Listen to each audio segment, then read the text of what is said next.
Assalamualaikum adik-adik. Apa kabar adik-adik semuanya? Kakak harap kalian semua dalam keadaan sehat, baik, dan tetap semangat untuk belajar. Nah, pembelajaran kita kali ini adalah Ilmu Pengetahuan Sosial, kelas 4, semester 1.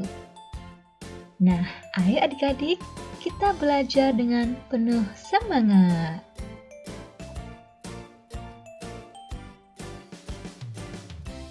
Sumber daya alam atau SDA adalah semua kekayaan yang berasal dari alam, yang bisa dimanfaatkan untuk kebutuhan manusia. Alam berupa lautan, daratan, pegunungan, dan lain sebagainya.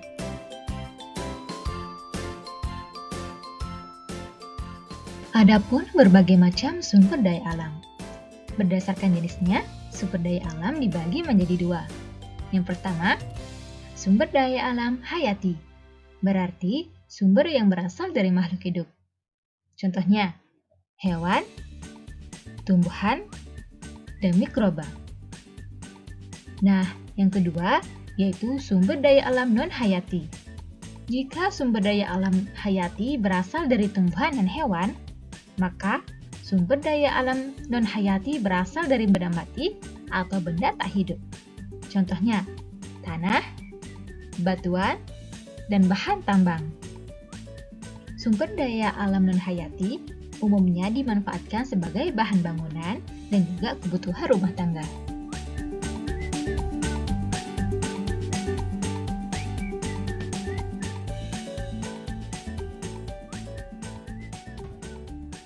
Nah, kalau sumber daya alam berdasarkan sifatnya dibagi menjadi dua. Yang pertama, sumber daya alam yang dapat diperbaharui, dan yang kedua, sumber daya alam yang tidak dapat diperbaharui. Sumber daya alam yang dapat diperbaharui adalah kekayaan alam yang memiliki sifat dapat pulih kembali, seperti kekayaan alam hayati dan kekayaan alam hewani. Contohnya air, hewan, dan tumbuhan. Sumber daya alam jenis ini dapat dibudidayakan atau dikembangbiakkan. Nah, yang kedua yaitu sumber daya alam yang tidak dapat diperbaharui. Sumber daya alam yang tidak dapat diperbaharui adalah kekayaan alam yang dapat habis apabila digunakan secara terus-menerus. Contohnya, minyak bumi, gas alam, batu bara, perak, besi, dan lain-lain.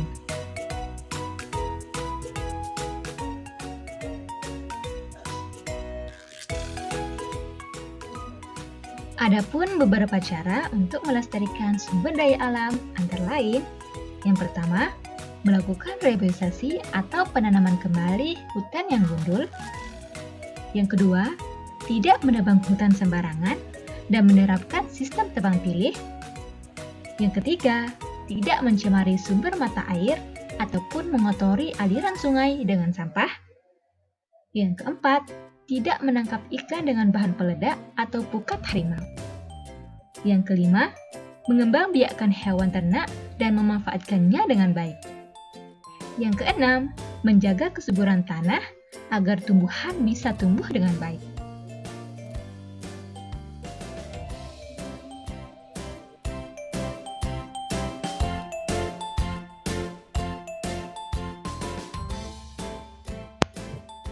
Pantai adalah daerah yang membatasi antara daratan dan lautan. Pantai ada yang landai dan ada pula yang terjal. Pantai yang landai biasanya digunakan untuk objek wisata, menangkap ikan, budidaya rumput laut, serta kerang mutiara. Adapun sumber daya alam yang terdapat di pantai yaitu rumput laut, serta macam-macam jenis ikan laut. Contohnya cumi-cumi, kerang, lobster, udang mutiara, dan lain-lain.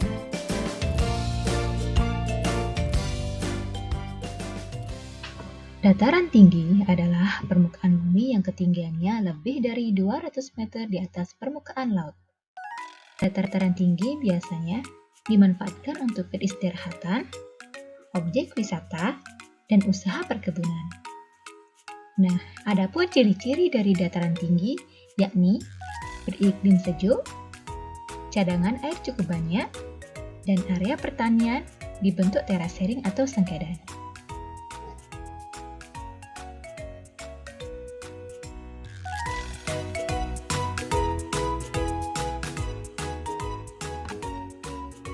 Dataran rendah adalah permukaan bumi yang datar dengan ketinggian kurang dari 200 meter dari atas permukaan laut. Pada umumnya, dataran rendah berada di sekitar pesisir pantai. Dataran rendah banyak digunakan untuk berbagai keperluan, di antaranya pertanian, peternakan, perumahan, dan industri, serta beberapa jenis kegiatan perkebunan, seperti perkebunan kelapa dan tebu.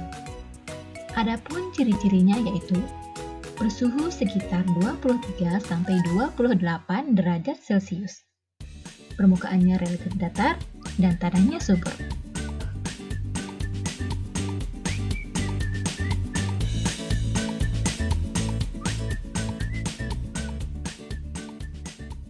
Adapun kegiatan ekonomi dalam pemanfaatan potensi sumber daya alam, yaitu ada pertanian, perkebunan, peternakan, perindustrian, serta pertambangan.